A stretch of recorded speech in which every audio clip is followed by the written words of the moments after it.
Welcome to the Spoiler Kings movie review podcast. My name is Tankcramer. I am with Will Peppa MD. Yo, How you yo. doing, man? What's up, man? Doing great. Yeah, not too bad this week, man. Pretty crazy weather. I was kind of waiting it out.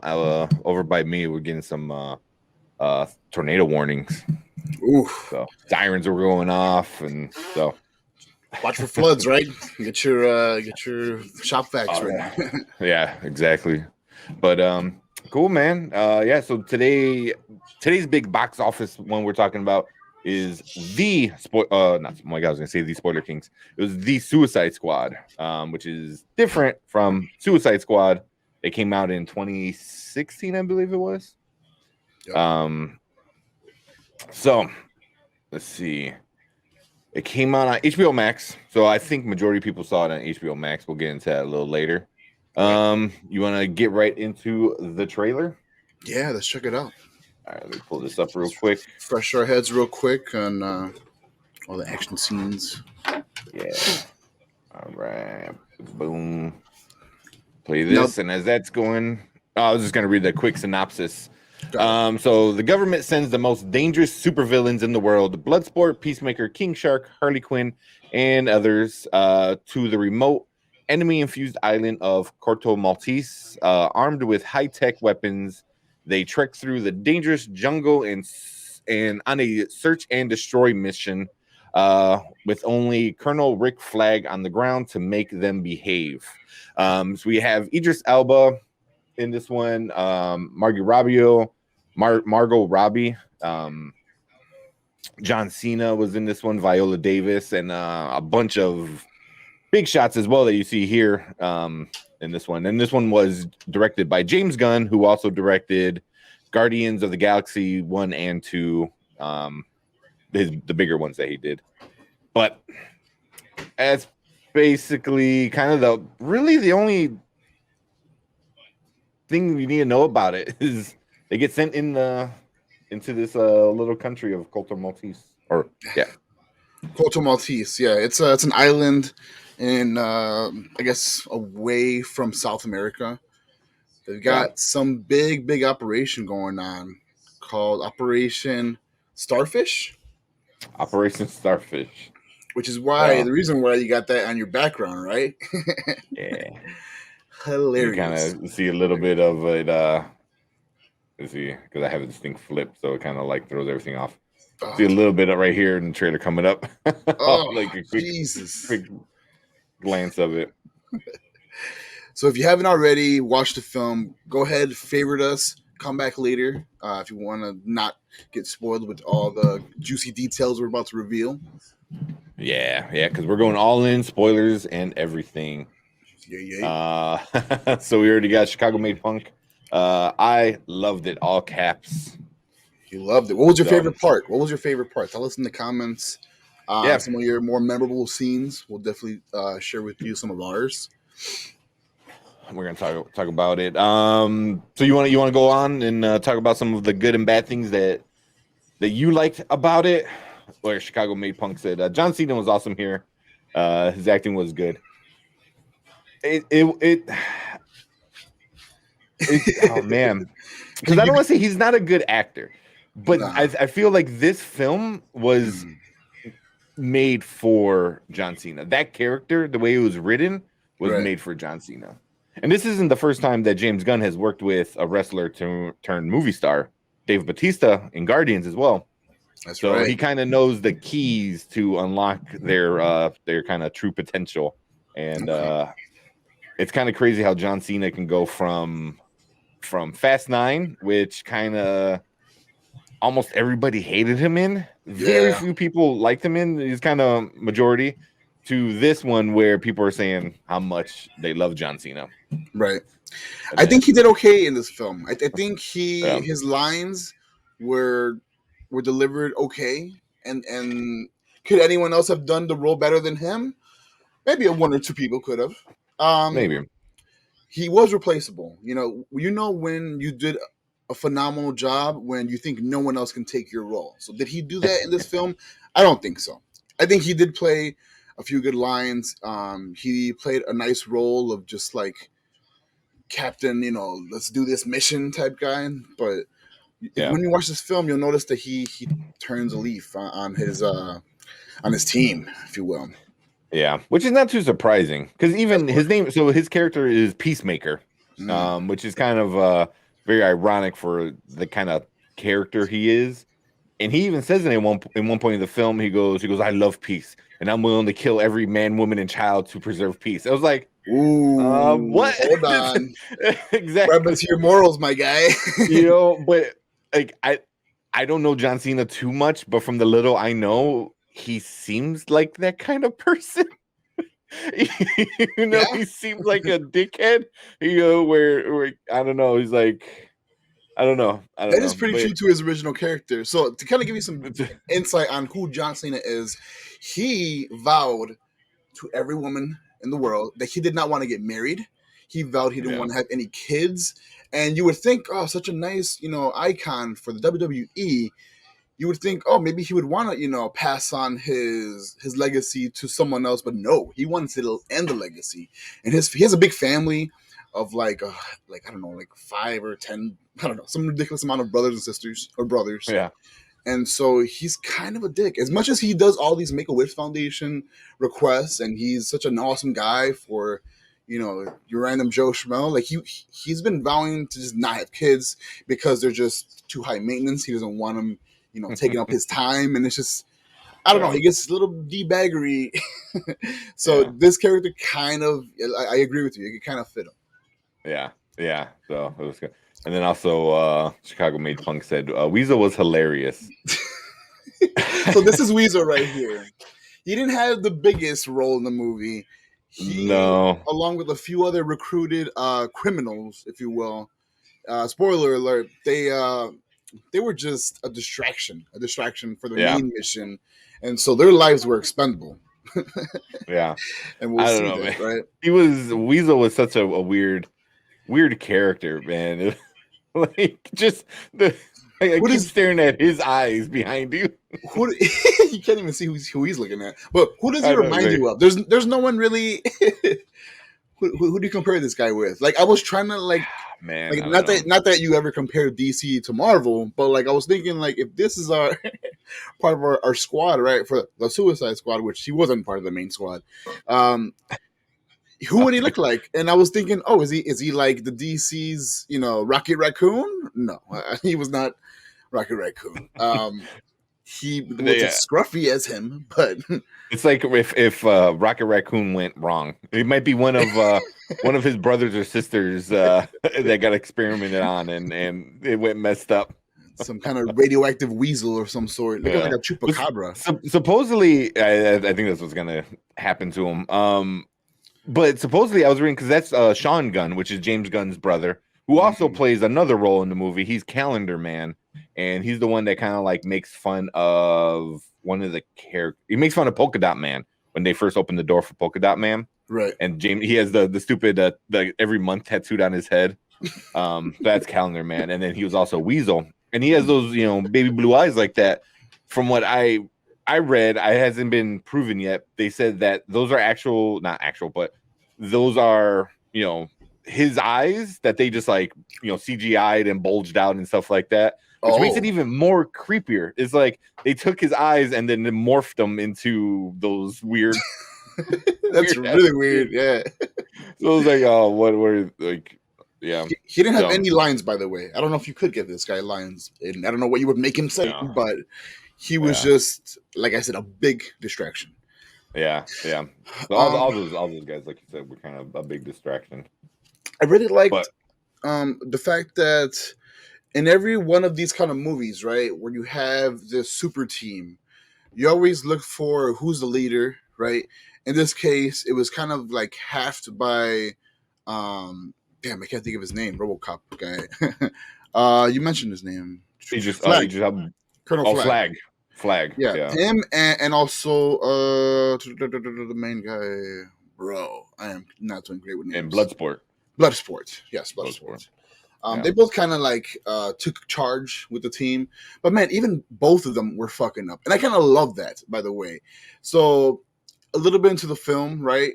My favorite part I think in the whole film, which was hilarious, is Bloodsport and his small squad were trying to like infiltrate the country, right? Mm. And they ended up like trying to free their homie Flag, but Flag got rescued by this small guerrilla warfare group.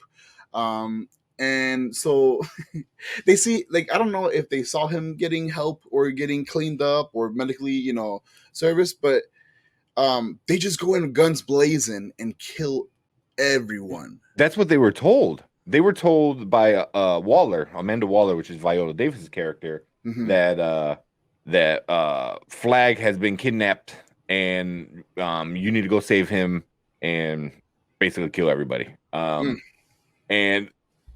I love that scene, like you said. I love that scene. It was very like, I don't know if it felt wrong that I was laughing at them just very violently killing people. Like at one point, John Cena just walks up with a little hatchet, and it's like pam pam pam head. I was like, what the? And it's just funny, and the whole like who's gonna one up each other. Yes. Between Peacemaker and Bloodsport, like, oh my god, that was it was so funny. But you're like, oh my god, they are killing so many people, in the most creative ways. Yeah, oh my god, and even at the end when they talk to each other, they're like, he goes, oh, that wasn't a killing blow, you lose. He goes, no, whatever, and it blew the guy up. He goes, that doesn't count. And he said John Cena or Peacemaker said something. He goes, oh, that should count more, blah blah blah. And then he's like, and then Idris Elba turned around. He goes, damn it was better. It was really cool. I was like, what the hell, man? Like, these guys are so like, but it kind of like puts them in perspective too. Like as the film goes on, that they're so, immune to like feeling. Like they know how to turn off the feelings and just kill. Yeah, because that's what they were told to do. The only thing is like you kind of find out Idris Elba still kind of has a soul, and Peacemaker really doesn't. So where Peacemaker is just a soldier that follows blindly, where at least Idris Elba, Bloodsport, kind of has a conscience still, with it. Yeah. But one thing I did, like, I don't know if you remember the first one, the first Suicide Squad, where it was Will Smith, which is basically the same kind of version of Bloodsport. Like they're kind of the same, but even Bloodsport and Peacemaker are basically the same character, just at least skill wise. But Will Smith, same thing, was blackmailed by his daughter or his family and stuff like that. But he had a very loving, caring, I want to protect my daughter kind of thing. And then they started doing it with Idris Elba, where they come in like, oh, you got a visitor. It was his daughter. And they have such a toxic relationship where I was like laughing, and I feel bad for laughing at something like that. But it was also like, it's like they were trying to do like, oh, remember this thing we did in this film, and it was all sweet, and this is why Will Smith did what he did. But we're gonna take it, but we're gonna twist it and make it all messed up, But Idris Elba still loves her by telling her like, forget about me, kind of stuff. You know what I mean? So it was very, very different relationship. Same sentiment, different relationship. I feel like there was more of a realism in this film. So much realism. Let's also talk about the fact that this is a rated R DC film, while Marvel tends to take the PG-13 route. PG-13. So a lot of gore, crazy gore. Like you saw super deep. I mean, you are in the medical field. You know about this stuff. Like I saw a bunch of guts and a bunch of stuff that was just like crazy blown up open. That's pretty accurate, right? It looks pretty accurate, the way those explosions happen. In the beginning, I mean, this is a spoiler. Pete Davidson literally gets his face blown off. Oh, that was great. I mean, I don't know how accurate that is, but it looked cool. I mean, really cool. I mean, the one part that they show in the trailer is King Shark kind of rips a guy in half. And you see like the intestines like stretching between the two halves. Oh, yeah. That was kind of interesting. That was kind of cool. Stuff like that. But I love the King Shark. But have you seen the Harley Quinn animated show? I have not. No. Is he in there as well? He's in there as well. Okay. Very, very different. So you know who Ron Funches is, right? No. He's a comedian. Um, he has a very unique laugh. He's super awesome. I love Ron Funches. Even before he was in Harley Quinn, and he plays he plays King Shark, and he has a very very kitty kind of voice, very innocent, and then he always talks about like eating people and killing people. He is the best version of King Shark. Flash got nothing on him. He's just so good, you know, with the voice and it's just this big monster. I was hoping they were going to do something like that with this one, and they kind of gave him that dummy persona, you know, which I'm kind of like, I'm not always the biggest fan of it because it's funny, but then it kind of gets old kind of quick. Oh yeah, I was gonna say exactly that. It gets old quick. Sure. Yeah, you know, so I think the max was when he was talking about like he can dress up in disguise, put a fake mustache. That was the peak of him being stupid. After that, it was just kind of like, I mean, you kind of felt bad for him because like he had no friends and stuff like that. But you know, I'm not a big fan of like big dummy characters.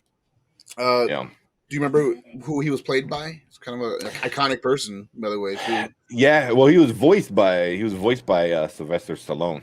Yeah, I could hear it too. Sick. Yeah, nice. He was actually the person on set was Steve Agee, which Steve Agee was also one of Amanda Waller's guy, so he got a little double dip too. Nice. He was the white guy with glasses. Okay. You know, that was kind of cool. Also, the whole opening scene was so good. I thought it was so good. I don't know how about you. I thought it was great. So a few key things that I kind of wish they would kind of expand on more is DC tends to do these little animated bits into the real life world part of the movie. Like, for example, Harley Quinn has a scene where like flowers and stuff, or like or Polkadot Man has these things, and it's so like fantasy looking that it looks like it came out of a comic book, right? And this is a comic book type, this is a comic book series, whatever. And so I like that. I wish they would do more of that. Like, for example, I wouldn't do it as overkill as like Scott Pilgrim versus the World, because that goes a little over the top. That goes way into comic book ish. Right. Yeah. But I kind of like that feel. Like, even if you were to just give me like a basic transition where like you get the real scene and then it zooms and then you see like the borders of a comic and then like switches over and then new comic and then zooms in. I've seen that done so many times, and if you can do it a real basic way, real quick, without like, you know, distracting your audience, I think it's nice. And they kind of it's a good transition. Yeah, I can see them doing stuff like that. I like the little animated stuff. I like the polka dots. They were really cool. Very bright, colorful neon. Those looked really cool. But I know I don't know if you saw in like we're in our nerd huddle chat. And some of the other guys from the network we were all kind of talking about it, and Brian, he was saying like he didn't like the part where the animated part, but not because of the animated. It was this girl who knows only gymnastics, you know, and is a psychiatrist, took down 30 armed men.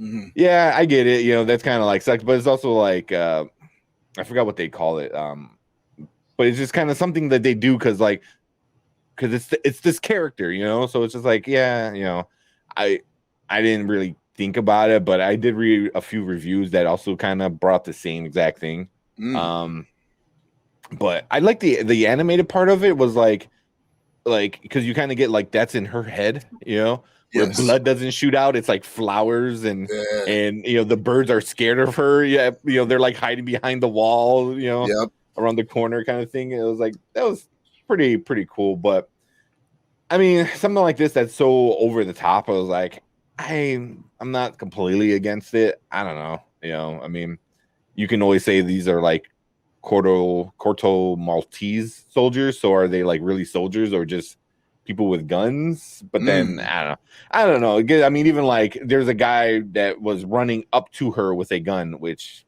makes no sense because you have a gun. You know, it's like you're gonna go like, you know, hit somebody with your gun when you have a gun, you know.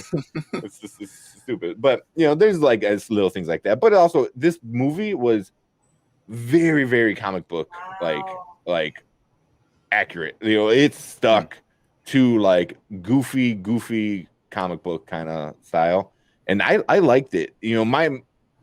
My thing is like when movies tend to change the tone, it's like, oh, we're gonna be goofy, and then we're gonna get a little serious. Like this one kept that goofy tone, Yeah. That comic book tone the entire movie, which that's what keeps me in it. When you start to change how it feels, from here to here to here to here, you're kind of like, like I'm kind of, to me that throws me off. Like if you're gonna be over the top, then be over the top.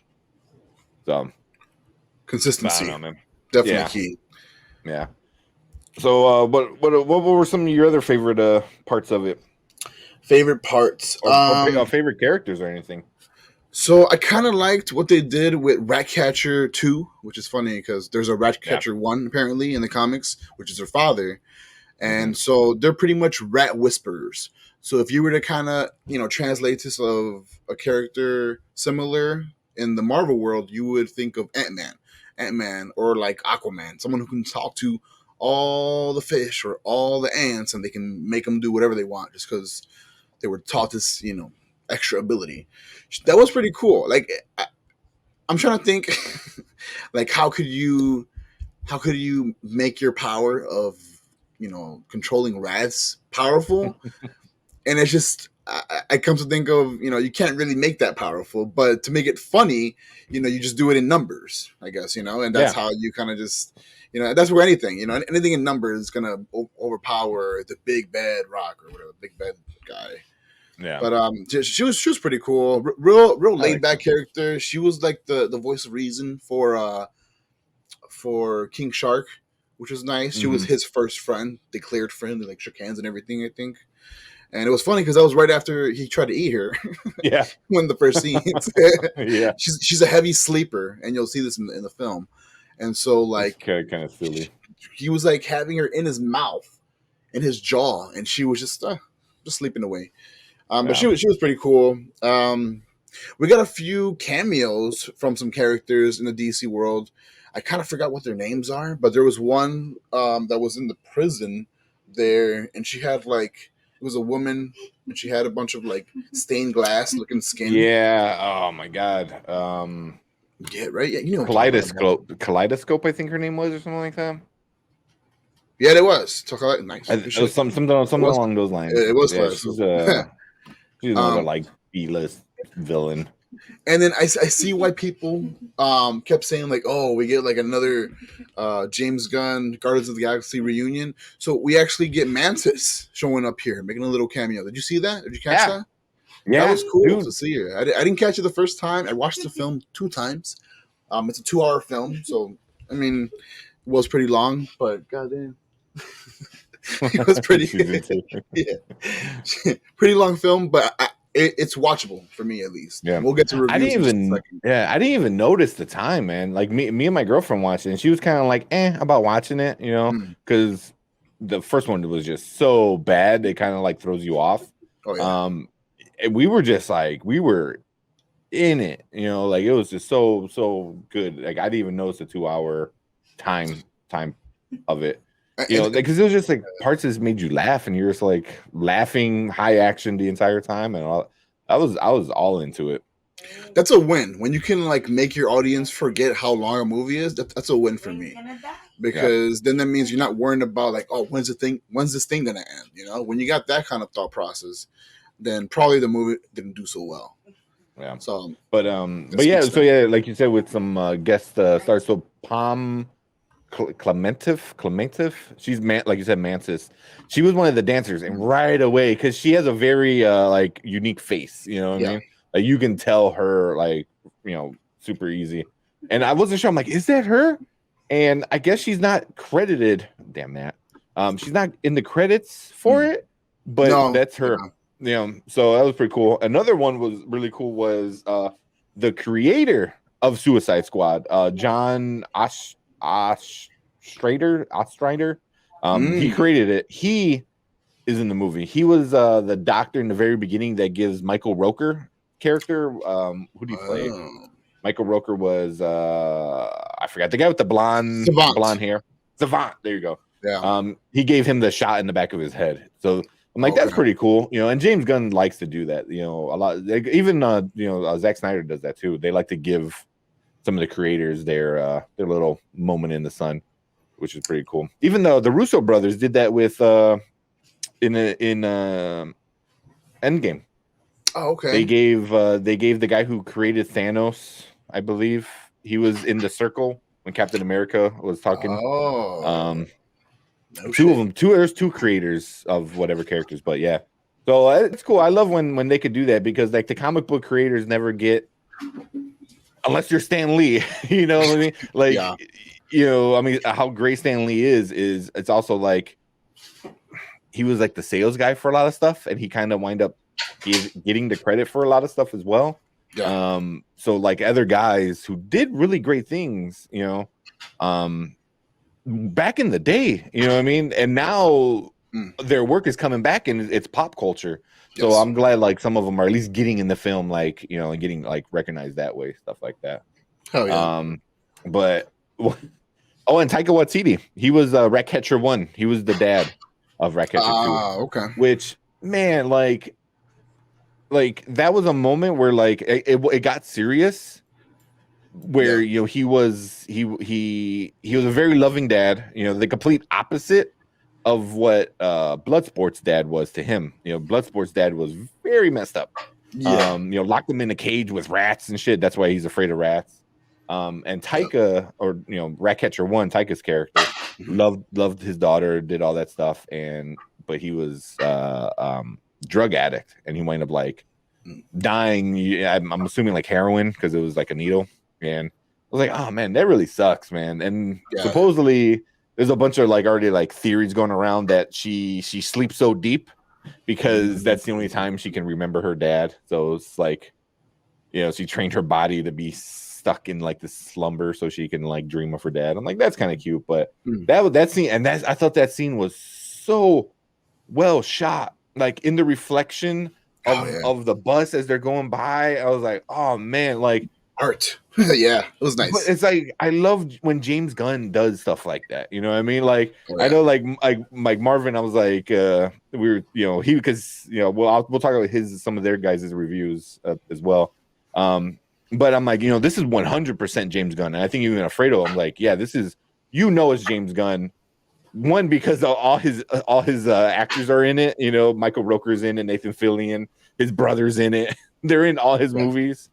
And then the style, the way he stylizes a lot of the stuff with really cool angles. You know, there's the fight scene that was in the reflection of Peacekeeper's helmet. Oh yeah, I thought that was super cool, super cool. And then when you like really think about it, it's like you don't see the reflection of the camera, you know, and it doesn't look bad CGI'd. You know, if they had to CGI it or if they did a special trick with stuff like that. Yeah, I thought that was super cool. But the storytelling in the bus in the window, super cool. I love stuff like that. Like, it's little things where it's not too much, where you're like, okay, that's kind of like silly. Like I don't know if you watched Loki yet.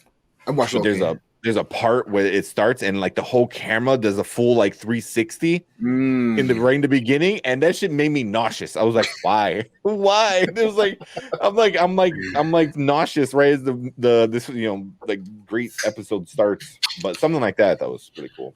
It's pretty tough to get that creative with camera movement, and not feel like a Cloverfield movie. So like, exactly. I applaud them for even like attempting to do shit like that with the Loki, but yeah, it can make your viewers like motion sick or whatever, and that's not good for anybody. Yeah. So I know we're gonna get into reviews in a minute.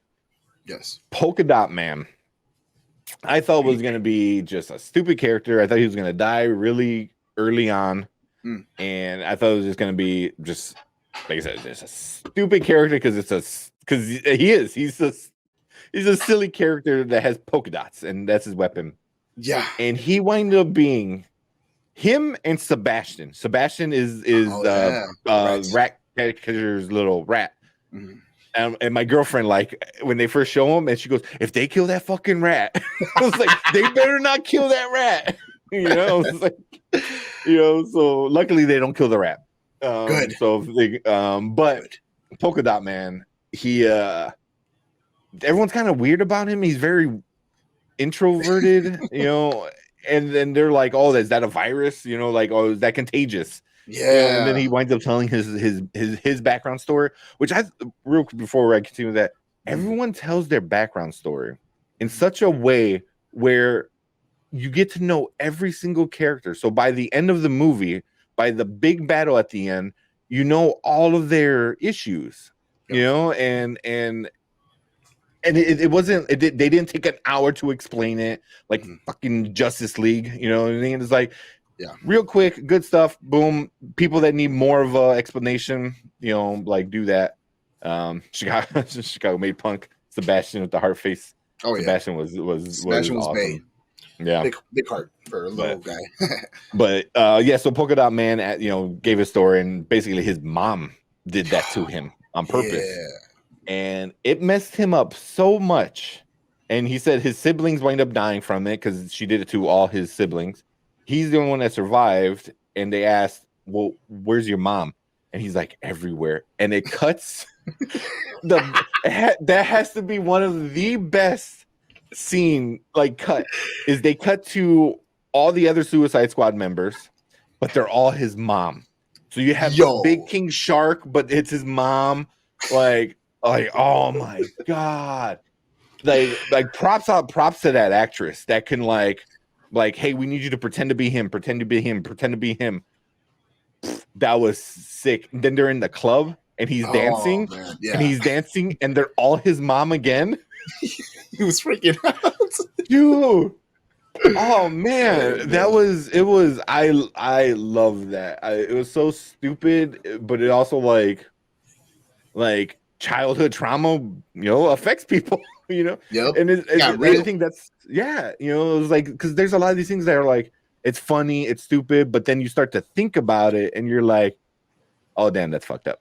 Same thing with Ratcatcher and her dad, drug overdose. Drugs break up families and ruin lives. It's like, or you could be a shitty parent, like Polkadot's mom or Bloodsport's dad. So it's when you start to break things down, it's like really like, yeah. So they do stuff like that, which I enjoy. Viola Davis, man, was a bitch. Bitch. And this one, I kind of don't remember her too much on how she was in the last Suicide Squad, but they brought her back for this one. But man, she was gonna do whatever it took to get her mission complete, right? And what's her mission? Her mission is to get rid of the evidence that is of what is the Starro. Yeah. Starro is a big giant, spoiler alert, Starro was a big giant starfish that alien starfish. Yeah. And it looks like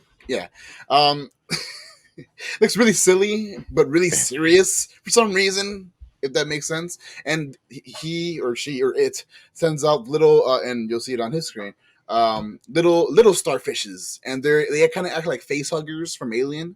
And they make you, they get you into mind control, and once they have it on your face, man, how do you say it? They're supposed to destroy that and all that, right? And all the evidence that led up to that. And she was gonna threaten, what's his name? Threaten Idris Elba's character's daughter. Yeah. She's like, yeah, if you don't complete this mission, then I'm killing your daughter. Like, she basically said those words. And that was deep. That was dark. Such a DC type move to do, like to create just this ultimatum that's so dark. Like, damn. But I thought it was cool that they did that. It made me hate her so much, but that's a good thing, when you get that invested in the character. I mean, Viola Davis is an amazing actress.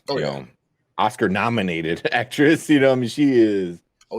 Has she won an award? I don't know, but yeah, she's amazing. I love her. She's so good. But I don't like what they did to her at the end, though. I didn't. They kind of they kind of took away her power. But I'm like, there's no way all those people like have a job or still are alive or not in prison. Like, she's so like spiteful and vengeful that like she's gonna ruin their lives. She's gonna like kill them off one by one or something. Who knows, man? and I hope again, spoiler, in the spin-off that they do with Peacemaker, I hope she's in it, and I hope she gets her revenge, even though what they did to her, they stopped her from killing off basically Idris Elba, Harley Quinn, all them. She was gonna kill them because they were gonna go save the world instead of just coming back to America. Right. So she was gonna kill them, and then her staff hit her in the back of the head with a golf club and knocked her out. Yeah. Right. And and then they helped save the world. Mm-hmm. I mean, she, Amanda Waller is not that kind of woman. She does not. Nope. That's why I'm like, she's got to get her revenge. To justify that character, she has to make every one of those people's lives hell in some way or another. But spoiler alert, there's the big fight at the end, blah blah blah. Like you said earlier, John Cena, Peacemaker, winds up betraying them because he had a mission to make sure that this evidence does get destroyed, because she was afraid that other people were actual good people deep down inside. Right. So she told the one guy that, has no emotions to make sure you did it. And I was super pissed that they killed Rick Flag. Yeah, dude. Super pissed. Yeah. Super pissed. That was an L, bro. Yeah. That had to have been John Cena's best acting ever. That fight scene, because he didn't want to do it, but it wind up he did it. And the look on his face, I was like, there it is. Oh, There it is. That's all that stupid shit you did in Fast 9 with Vin Diesel. Yeah. I'm like, no. James Gunn brought out the best in that, because when he's got that piece in his chest and whatever, and that look on John Cena's face, he's like, oh shit, what did I do? It kind of like, and I was like, there it is, dude. Tap into that every single time if you need to act, because that's I don't know what did what to him or who did what to him to get that out of him. Right. That was awesome, But I also fuck John Cena, F Peacemaker. How dare you? But even at the end, one of the best superhero landings. They do the whole Aristocats fall through all the floors with Idris Elba, and then he kind of does his little superhero landing, doesn't get on the knee and the hand, just kind of like braces himself. Yeah. And then the bullet that goes through the bullet from the callback from the beginning of the movie. Yes. That was nice. So good. Something that was a throwaway line that they made, a main point at the very end, which was super, super cool. Yeah. And it was flipped that time, right? John Cena was the one saying he was shooting smaller bullets that would go inside the hole of the bigger bullet without touching the walls. Idris Elba did that. Spoiler alert. Yeah, that was cool. It was flip that. I like it. Yeah, he was like, I'll use smaller bullets, but then he has that big ass gun. I was like, okay. Yeah. And then when he said he goes millennials when Ratcatcher won't get up, that was kind of funny. Yeah. That was funny. Oh, bro, that was really good. But yeah, man, I think that's about it. But but Polkadot Man winds up dying. He envisions the starfish that's super tall at this point. Vision him as his mom. Yeah. So it's his giant mom breaking buildings, and he chops off one of her legs with his polka dot thingies. I don't know what the hell they're called. Yeah. But that was super cool. I don't know, man. I don't know. I thought everything was really well done. Really well done. Beginning to end. Very entertaining. I wasn't. Let's get into reviews. Let's do it. Anything else before we get into reviews? You want to talk anything good or bad real quick? No, I guess shout out to the Sebastian and his peoples for taking down Starro. They jump into his big eye and just I don't know, start eating all the wires and insides of whatever that makes that alien, and just shut him down. That was pretty cool. Yeah. Good way to end. That was a whole nother thing with the rats was the rats was a metaphor for the criminals. Like everyone thinks that we're trash and we're nobodies and we're bottom of the barrel, but if we come together, we can do great things. So I was like, that's a good metaphor, not only for just the Suicide Squad, but like criminals in the real world. It's like people think, like criminals are, all bad and this and that. But I was like, if they can be reformed and be better, stuff like that. But I don't know. That's getting a little deep into everything. Right. So review time, man. You want to let everyone know? Sure. So here at Spoiler Kings, the way we review movies is having a 3-point system. You either get a now, you either get a later, or you get a never. Now means you got to watch this movie right now, or else you're going to miss out on the hype. Later means it's okay of a movie, but it's not priority. You can catch it on the fly. And never means that you shouldn't give this movie any time of day. Do not watch it. But how'd you like the film, man? Let me know. So the Suicide Squad, I'm giving it a now. This movie for me was amazing. I loved it from the start to the end. Was great. I was glued the entire time. I loved everything about it. I loved the characters. I loved how James Gunn made me fall in love with a rat. Well, and a guy named Polkadot Man. So it was just well done. I thought the writing was really good. I thought the directing was really good. The cinematography was really well shot. The actors were amazing. Everything I think just came together for this movie and was just a perfect dish for James Gunn. It was DC said, "Here's the toys, have fun," and James Gunn took and made a great movie. But what about you, man? For me, the Suicide Squad definitely gets a now from me for sure. Just for the fact that I love the fact that you can get invested into a crazy world that doesn't exist. And if you can make me forget that the movie is 2 hours long, you did your job, entertain me. So for that, I love the movie. I think it was well executed. Sure, there were a few things they could have worked on, but I think it's still a now. And again, would you watch the movie again? Oh yeah, I watched it twice already. Yeah, I watched it twice. Like one just to sit down and watch it, and then another time to break down a lot of the stuff I missed. So yeah, I've watched it twice already. Which was really cool. So we'll get into some of the other people. So Chicago Made Punk said, "This is a now!" ! I'm not quite sure because I know we were talking in chat with Brian and Marvin, who are also part of the Nerd Huddle Network. I'm pretty sure they didn't give me their exact rating. I don't think they would give it a now. They would probably be somewhere. I think Brian would probably be somewhere more in the later. I think he liked it. He didn't. He had a lot of issues with the Harley Quinn kind of aspect of it all, which I get. Marvin, I'm not quite sure. It seemed like he really didn't like it. He did. I think at one point he said it was very bad writing. He didn't like the writing. He didn't like the directing, and he said it was like a 5-year-old wrote it or something along those lines. I'm sorry, Marvin, if you're listening, if I misquoted you, something along those lines. So I think those two guys were kind of not too fond of it. I don't think they would give it a now, but that's them.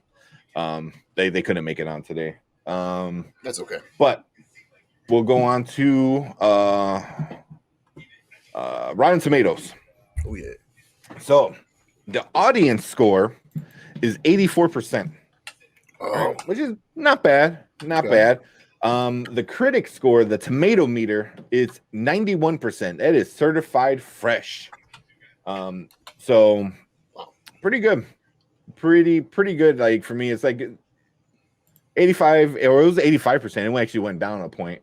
But 91, it's good. Dean Richards here in Chicago, WGN.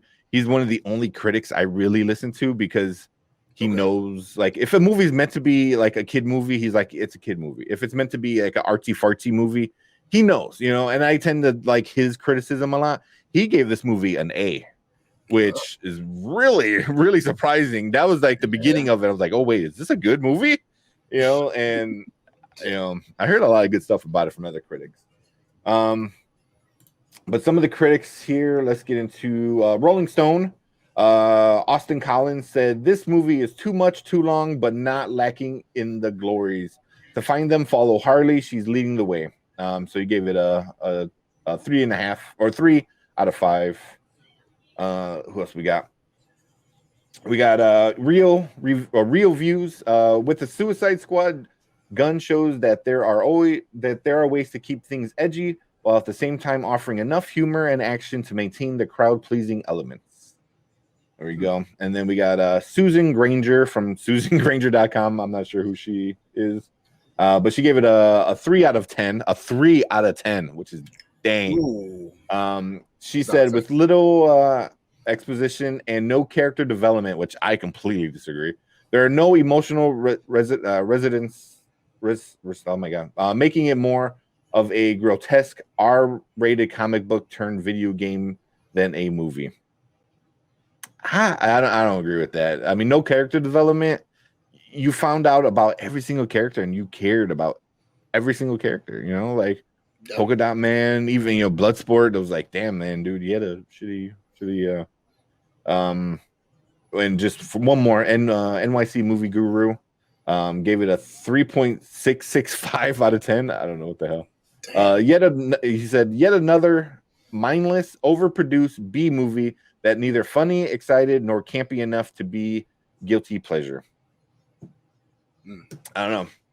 Well, there's two good ones, 2 bad ones. I don't agree with the other one because it definitely wasn't mindless.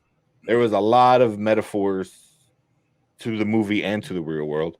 Yes. I thought, and I thought it was super funny. It was super funny. I mean, how did you not laugh when they're killing innocent people? I mean, a lady was washing. She was washing her clothes, yes, and just gets hit in the neck with a dart. It was like, what, bro? It was like I felt so bad. I felt so bad. And then they try to play it off at him. Or clothes? I think she was like watching clothes or something. She had like the the washboard. Look like my Dia out of everyone, man. Oh geez, that's even worse. That's even worse. My Dia's getting gone. Yeah. So one other thing before we get going was the box office for the Suicide Squad was not good, which I don't know if that counts. Let's see if we're trying to bring it up.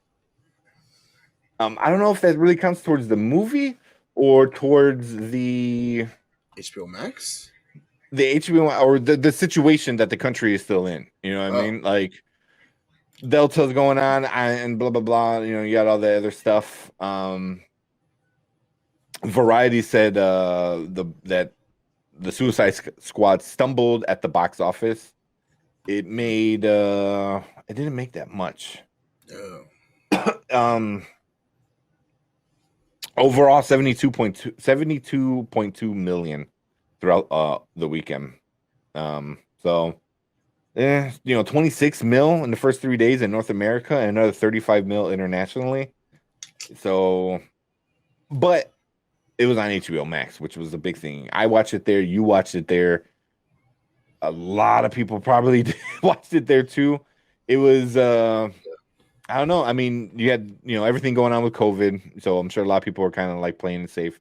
The first movie wasn't good, so it doesn't really give you a lot of confidence going into this one. And